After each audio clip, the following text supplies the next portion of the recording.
Because we're different. Everything you want to hear from the voice of Cerritos College. WPMD on the net, where people make a difference. Good morning, everyone, and welcome to another edition of the Falcon Spotlight. I'm your host, Rob Flores, here at Cerritos College WPMD Studios, where people make a difference. At this time, I'd like my guest to please introduce himself. Hello everyone, my name is Felix Quintana, an artist and photographer from Lynwood, California. Excellent. Now, every time I have a new guest, I have them start off from the beginning. Like, when you were in high school, were you involved in any like clubs or activities? What was your hobby? What was your passion during high school? Well, during high school, I went to Lynwood High School. And it was, I think, a very weird time to be in high school just because there was a lot of conflict going on in terms of between races, between black and brown. So, at one point when I was in 10th grade, there was a lot of confrontations, people fighting all the time. So a lot of my time there was spent just kind of with my friends trying to do our own thing. And I was really interested more in like graffiti growing up and drawing. So I spent a lot of my time just drawing and around my senior year of high school, I was really interested in taking a photography class. So at that time, I approached one of my teachers who was teaching a class, but it was all digital media. But some friends and we convinced our teacher to teach us traditional darkroom photography. And we begged him for months and months, and eventually he taught us. So we were part of the photography club, which at the time it was just more digital media, but we would go in after school Tuesdays and Thursdays and learn the traditional photography methods. So that was really what sparked my interest in what I do now, mainly photography. Excellent. And, that's right away the next question I ask is, after high school, did you know right away what was the path, what was the next, what school you wanted to go to? Just with on that same note, I was always drawing my whole life and always artistically kind of interested and passionate. And I was always just kind of traveling through LA. And one day I ended up going to this shop on the west side called Turntable Lab. And I bought my first camera. It was like a fisheye camera. And it was pretty much a done deal since then. So, I got my camera and I would just take it everywhere. And eventually it was in the same darkroom that I found out about the school that I ended up going to, Humboldt State. A couple friends and I were just talking about going to college, and to be honest, it wasn't anything that was on my radar. Of course, my brother went to college, so I thought about it, but I wasn't really serious about it.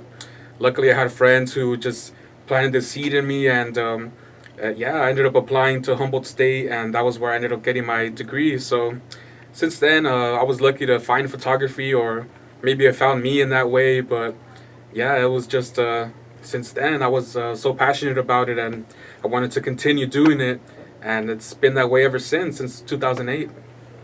Cool. And tell me about the softwares that you have to work with for art. Well, like I said, at first, I was mainly trained in darkroom, traditional photography, so using film, using old 35mm cameras. And I was really just well versed in that up until about 2012. And that's when I first took my first digital photography class. And that really just blew me away. And it was hard at first.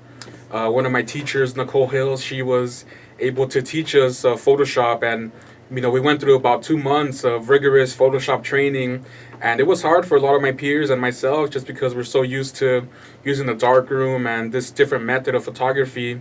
And at the same time, I was taking graphic design courses. So a lot of these programs such as Photoshop, Adobe Illustrator, Adobe InDesign have just been so essential for me because now I mainly shoot digital photography.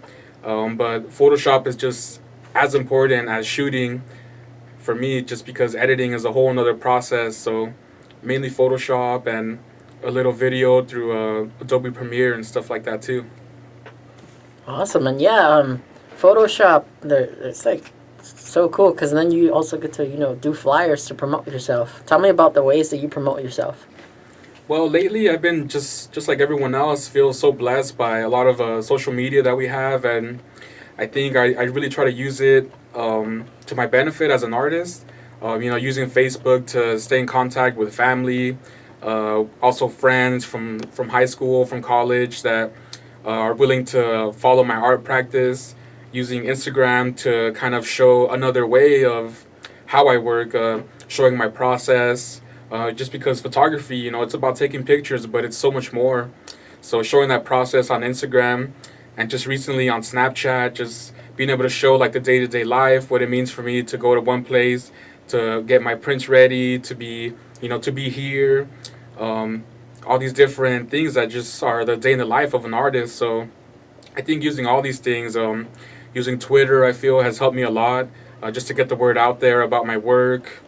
Also, I do a little bit of blogging as well. So just having, trying to specify with each social media the type of work that I want to get out there, whether it's my more fine art photography work or documentary work.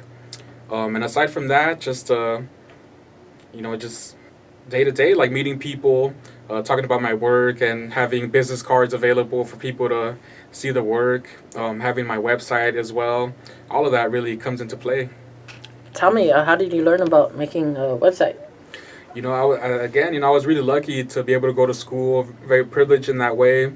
And I was able to take graphic design courses, and part of one of our assignments, intermediate graphic design, was to actually build a website for ourselves.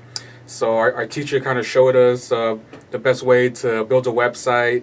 And at that time I was just mainly putting a lot of my assignments, and eventually after I knew that I needed to get a website as soon as I graduated. So I currently use this other server called Other People's Pixels.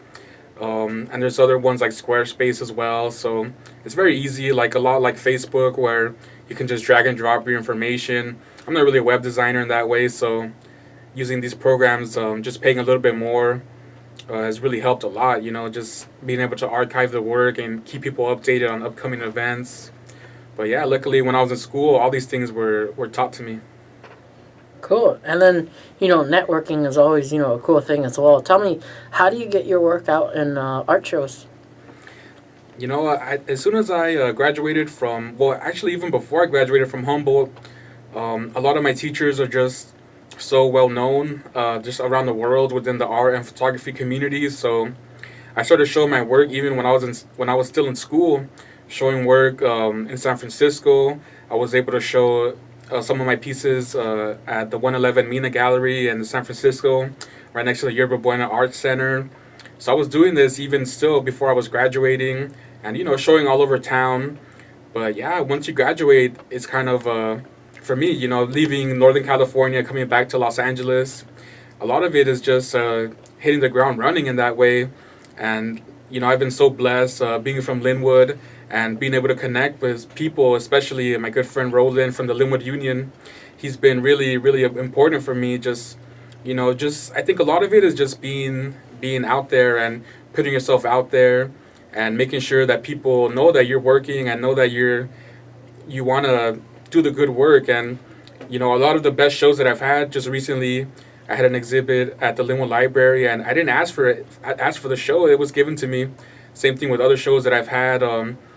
Just other people are really noticing the type of work that I was doing, and people approach me in that way. So I think in that way, it's just about always keeping busy, and people will definitely take notice. Now, when you made your decision to go to Humboldt, why so far? Yeah, it was just kind of random how it came up, like just talking with my friends, being in the dark room and thinking about, hey, we should go to the school. And luckily I had my father who has been so supportive, and we went to check out schools, and I remember I had boiled it down to San Jose State and Humboldt State University. So I went to go see San Jose, and it looked like a great school, but I didn't really feel this kind of like vibe. It seemed like more of like a commuter school. And once we passed the Golden Gate Bridge, we go through the 101 to Humboldt. You just see the environment just changes so much. And once we were there, I was just sold. It's situated right in a forest. Literally, the dorms are like the redwood trees are like our backyard in that way. And pretty much all I was really wondering is, okay, do they have a dark room? Can I work here? And they did. So I was sold.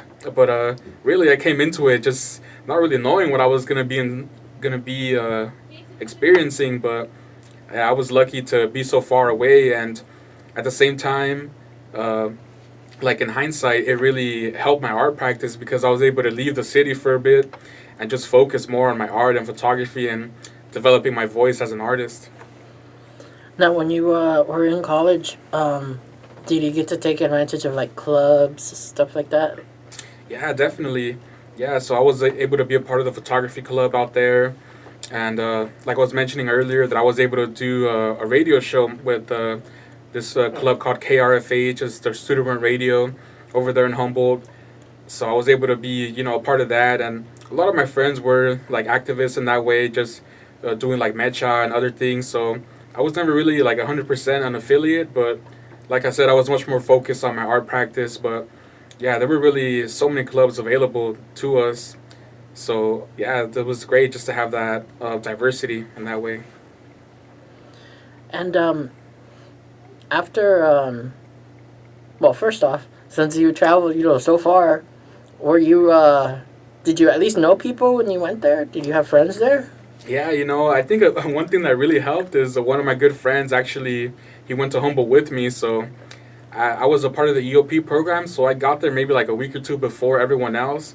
But yeah, it was definitely much more reassuring to know that I had a friend from Lynwood that was going to go up there with me. So, and so that was really, I think, really crucial, because otherwise it'd be, like being so far away and not knowing anyone. But slowly you start meeting people, and, my first roommate was from Wilmington, California. So it was like, it was really awesome just to have a lot of people from Los Angeles around.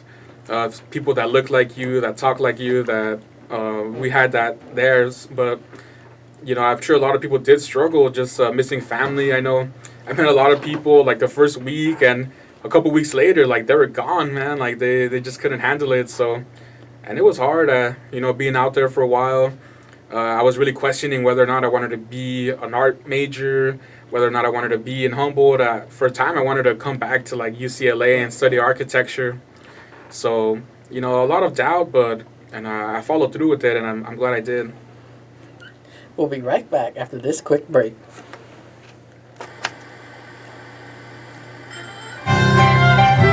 Periscope works for once. It's an evening. Usually my internet signal is so weak that it won't work, but Periscope's working right now.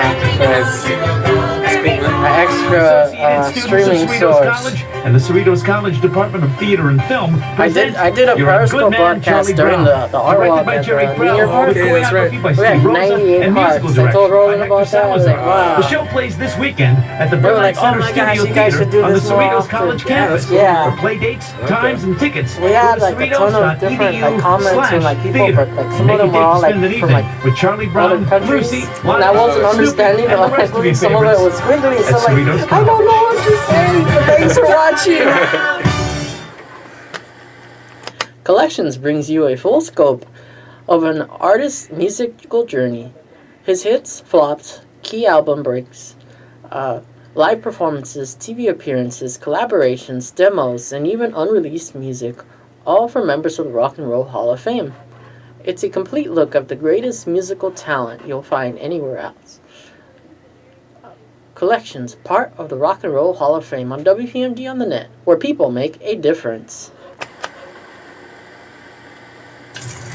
Okay, so Sarah, I'm dropping you off at Emily's. Yep. And Josh, you're going to... Soccer, Dad. Soccer practice. Right. Oh, by the way, I just wanted to let you know when I pick you both Sometimes it's tough up, because I'll like be when wearing you reach my like a certain short amount of shorts. data on there, and then it's like, oh, Yep, and my dorky dad hat, and I'm going to do my dad dance for all your friends. They'll love it! Seriously? Why? Because I like my short shorts. Of course, I could be talked out of it if you guys would just buckle up your seatbelts without giving me a hard time. It's important to get your kids to buckle up for safety, no matter what it takes. And sometimes, all it takes is your parental powers of persuasion. Okay, we're buckling up. See, all buckled. Good choice. I'll just have to do my dad dance at dinner time. What? No! Do what you have to make sure your kids are wearing their seatbelts, even on short drives. Never give up until they buckle up. A message from the National Highway Traffic Safety Administration and the Ad Council. Visit safercar.gov/kidsbuckleup for more information. And And welcome back to the Falcon Spotlight. Ladies and gentlemen, I'm your host, Rob Flores, here at Cerritos College at WPMD Studios. And remember, folks, that you can email me at robert06flores@gmail.com, or you can also look for the fan page of Falcon Spotlight. Just look up Cerritos College Falcon Spotlight on Facebook. Also, on YouTube as well, just look up Cerritos College Falcon Spotlight. And as always, this is a great time to plug, social media and stuff. So how can our audience reach you? So you can also find me on Facebook, just Felix Francisco Quintana. And of course, I'm on Instagram. So my username is ff.quintana. And on Twitter, Soul Street Felix. But spell Quintana also? Yes, Quintana, Quintana. Awesome. So, for those that they aren't familiar with like the art and stuff, like for your major, what are the types of arts that you had to do? Because obviously, there's all kinds of different forms of art. So for me, when I was at Humboldt, it was very free. I was able to really take any class that I wanted, so I took advantage of that. But for art majors, you are required to take beginning drawing, life drawing, design, so 2D design, art history, and I feel like all these things are just so essential. Even as a photographer, I think it's so important just to be able to draw, to know your history, your art history, and also just be introduced to more design. But for me, I was always declared as a photography major. That was really what I wanted to do. But I was able to take drawing, ceramics, sculpture, graphic design, a little bit of painting as well. Pretty much everything except for jewelry. They offered a jewelry class. And I think that sort of liberty that I had was very, very important. It was tough. At one time I was taking 5 studio art classes, and I was TAing from 1 photography class. So it would be hectic, but it really showed me what I wanted to do. And actually, at the time, I was just so excited about all these mediums. But luckily, I had my mentor, Don Anton, who was able to tell me, look, man, you can be the jack of all trades, but the master of none. And from there, I was really, okay, I need to focus on photography. So since then, I was able to make the best piece that I had. I was able to actually get one of my pieces acquired by the school through the President's Purchase Prize. So they bought one of my works, and it's now in their permanent art collection. But I don't think that would have been possible if I would have been dabbling a little bit here and there. And aside from that, I was interested in writing, creative writing, and also radio. But at the end of the day, you have to really focus on one thing that really you're passionate about. So it all came back to photography. And tell me about the degree you got. Yeah, so I was really privileged to be able to get my Bachelor's of Art in Arts, specifically studio art. So within the art degree, you can get art studio, which is more like hands-on art. Actually, 3-hour classes where you get to learn how to paint or how to do photography. And also they offer art education and art history. But my degree was just pretty much in studio art. So I was able to, dabble in a lot and everything. Nice. And so tell me, you've got to have your work displayed in different shows and stuff. What's been one of your most memorable moments so far being an artist? Yeah, I've been lucky to have my work just recently displayed at the Lynwood Library. And, for me, it's just about the show in and of itself was just very successful, and I had a lot of fun doing it. But it's also just the idea behind it, being from Lynwood and not really ever seeing any art spaces in the city or any support for the arts. So the fact that I could have my work in my hometown, and I had people that knew me since I was a little kid, come to the show and just see me in a different light in that way, I think that was just a big statement for the types of movements that are happening right now within the community, within the arts. I think that was probably, one of the most memorable for me just recently, but something I'll never forget. Just, having my family there, having my friends there, just seeing all the support from the city, and being able to show something in your hometown is sometimes rare. So I'm glad that I was able to do that. Yeah, it is pretty cool to go back and see teachers that were still around when you were going to school. Yeah, yeah, it's really awesome. I remember I went to open house for my sisters, and all of a sudden I saw one of my science teachers. I was like, "Oh my gosh, what's up?" Yeah. So tell me about also. You had a art walk type of event as well. Yeah, so like I mentioned earlier, a good friend, Roland Becerra, he's been just a pioneer for Lynwood. He founded the Lynwood Union, which is a group pretty much run by him and his close family, and it's just all about bringing art, photography, history into the city. And he had this idea of doing an art walk for years actually, but it was really difficult to really initiate it. But we were able to make the art walk happen. Happened about 2 months ago, more or less, and we was able to be like an outdoor kind of art installation. So we were able to collaborate with the Lynwood Art Academy at Lynwood High School. So it was amazing. A lot of the students were able to bring their work. I was able to hang my work too with a lot of local artists. And we had local bands such as the Head Change, which is from Lynwood. So it was just really, really amazing. A lot of other organizations. Another one that I'm a part of, such as Proyecto Vecindad, which we're trying to open up a cultural community center in the southeast cities.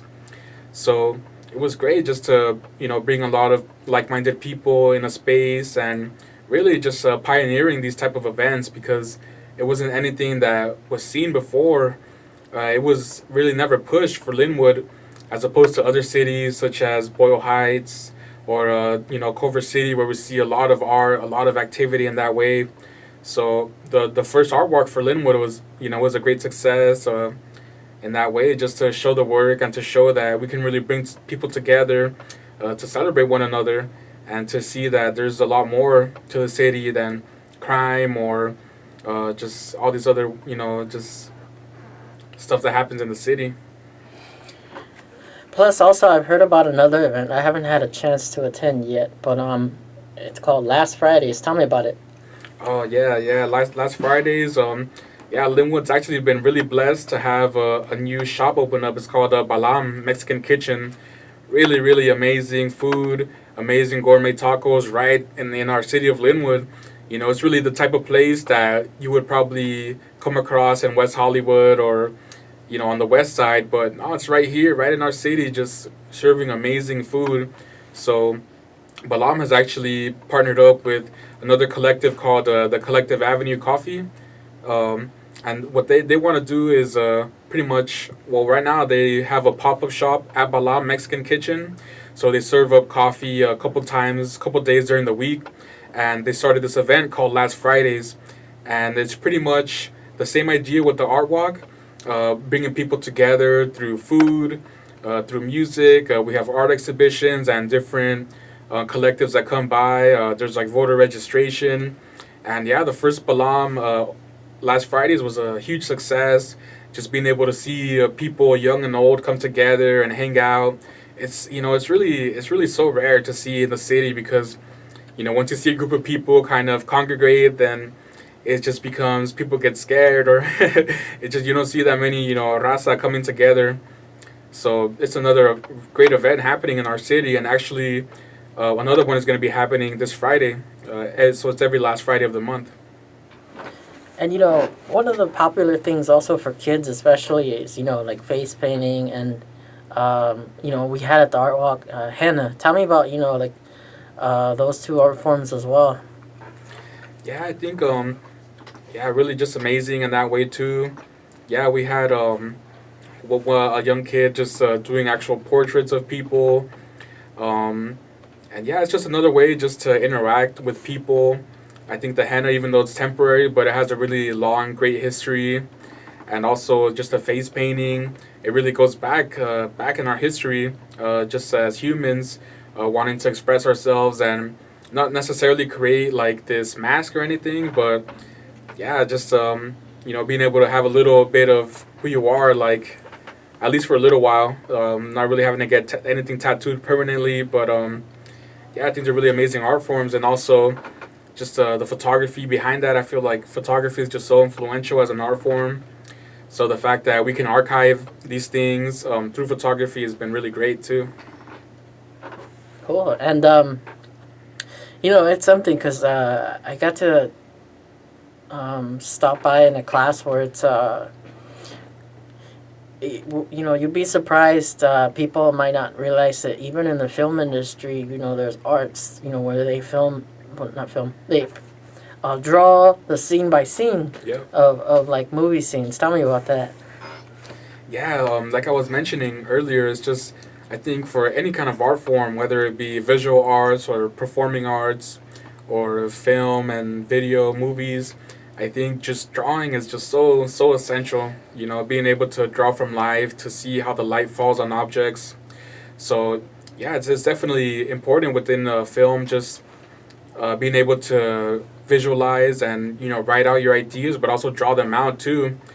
Just maybe like drawing out a scene, and also the photography that is involved within all these things, because if you want to create a mood, or what they call like mood boards, like in the industry, if a client asks you, okay, I want to have this idea, then you want to sort of pitch this, the type of mood or the type of vibe that you want to have in your video or your film. So yeah, I think the arts just really comes in a lot more than we really think, and just the basic visual arts such as drawing and photography really influence a lot of the video and film production, and also post-production as well. Being able to be well versed in that, it takes a lot of time, a lot of practice and patience, but filming is one thing, and then editing is a whole nother game, and then you think about advertising, getting the word out there is a whole nother ball game as well. But I think as a creative person, as people, we can really do all these things, and hopefully collaboration is very huge too, because if you're going to be filming, editing, getting the word out there, you can do it, but it's going to take you a while, and that's why it's really important to be willing to collaborate. And that's something that we see a lot, like in the film industry or other art forms, but within photography, it's like you have one camera, so you have one person. But I think having like an openness to collaboration is really, really important now for artists, for creative people. Knowing what you're good at and really pushing that, and finding other people that can help you in that way. And for what is it? I didn't realize also that like there's different type of pencils. You would think that a pencil is just a pencil, but it turns out there's like different levels, I guess, of, I don't know, the darkening of the shading or something. Tell me about that. Yeah, so just within, if you think about a pencil, you think about like a graphite pencil. There's like different softness of the lead. So you can go what they call like HB, from 2B to 6B, and also within that using like charcoal as well. And it's really just about the experimenting, knowing what fits best like in your hand, finding the best tools for you. I think it's going to take a little bit of time, like if you're interested in the arts. But yeah, for me, I love just drawing with the graphite. Even though I do photography, I do draw every day and write. It's just about making marks and getting your ideas out there on paper. So I was able to learn actually the old master technique for drawing, which is what they call long point. So we're using like a charcoal pencil, but sharpening the lead, so the lead is actually like an inch and a half long, and we're able to hold it kind of like how you would hold like a bow for like a cello. So you hold the pencil, and then you're able to get a straight mark, but also a wide mark. So you're able to really get like different shades. So yeah, and this is a technique that have been used like since the Renaissance. There's drawings of kids in classes like using this long point technique. So it just depends who you study with and the type of techniques that they have, but it's all available to us. And for future art students that want to major in the same thing you are, what are some challenges that you face that eventually you figured out easier way to do, that maybe tips that they could utilize? Well, I think when it comes to actually studying art, it's just being willing to experiment, and just being willing to not always wanting to be the best technician, because sometimes when we go to art school, a lot of our teachers really push us to make the perfect print, or make the perfect drawing, or make the the perfect film in that way. But it's sometimes it's not really about that. It's more about knowing who you are, and finding that out and being able to express that, because a lot of times like people are willing to make art, but only if it looks like other art, only if it's accepted by other people. And yeah, that's a way to work, and you can get by. There's an art market that's huge, and there's certain paintings that will be successful in this art market, but it's not always going to be something that's true to you. So I was lucky to have professors who really pushed this idea for me to make an art that looks like me, that expresses who I am, where I'm from, and the emotions that I feel. So I think that's really one of the hard parts. I feel people graduate and they can draw for days, they can make the most perfect painting, but it might not be something that reflects them, and they're not going to be satisfied. So I wouldn't want anyone here listening to feel that way, especially art students. So there's that, just being able to be patient, to be open, and to really think about who you are and where you're from, and knowing that the art, if you do it, then it's gonna be good to you. And once you can master that, then you have to remember that you have to give back. I feel that way about photography. It's given me so much. It's the reason I'm here right now. It's the reason I went to school. It's what I'm doing professionally right now. But having that, I think it's good. But what's better is to give back and to share the process of photography with the community, with the youth. So keeping that in mind, and one more thing too is just this idea that you're not always gonna be supported, especially by your parents. I mean, my father was always supportive to me, and I feel very blessed. But at the same time, like my mom wasn't really always that supportive, just because it's hard, just knowing that they do so much, traveling all the way here to the United States for you to become an art major, And up until maybe a year before I graduated, my mother was just like, "Mijo, why can't you just be a doctor or a lawyer?" And I understand it's hard, because we want our kids and to succeed. We don't want us to struggle. And you might struggle, it's true. But if you follow your dream and live passionately and make an art that reflects who you are, then I think everything will fall into place. So keeping that in mind, that if it's something that you just wake up in the morning and you want to do, and you can push it in that way, then it'll work out. So there's going to be long nights for sure.